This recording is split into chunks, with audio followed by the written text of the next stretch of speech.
Greetings. In this video, I'm going to talk about how you can audit the information that you're getting out of the POC report. I'm starting from my job here. Remember, you can run any of these for all jobs, some jobs, or whatever. We'll get into that in another video. But I'm going to go ahead and go to reports from the job I'm looking at, go to my POC report. Really, the trick when you're auditing a job is what your selection criteria is.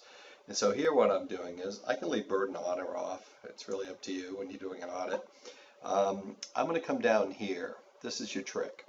I'm going to go by cost code, and my second level group, I'm going to go to my item number, and the last group, I'm going to go to transaction level detail. Now what that's going to do is that's actually going to show me the very individual transaction IDs that were used in these things. Now I'll go ahead and run that to screen. Here we go. So here I am looking at all the individual transactions that are making up this report. If I go to my next page, you'll see here's my totals, again, as we've seen before.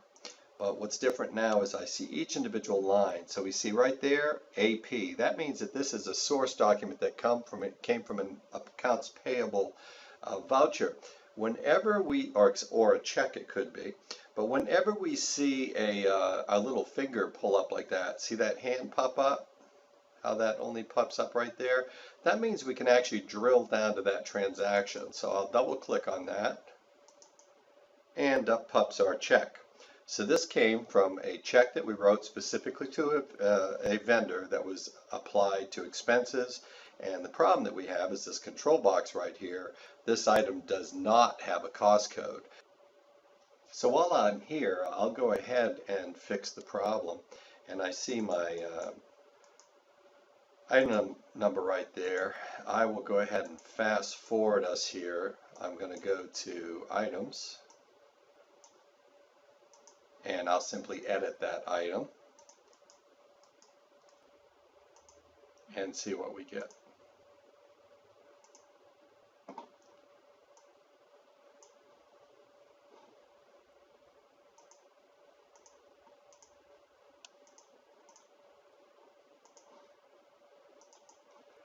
And now we notice that we no longer have any transaction showing up without a cost code. Job done. So now again, I can look through this report. This is the trick. Whenever we see that little finger point up, that's a transaction that we can actually pop down and drill down into.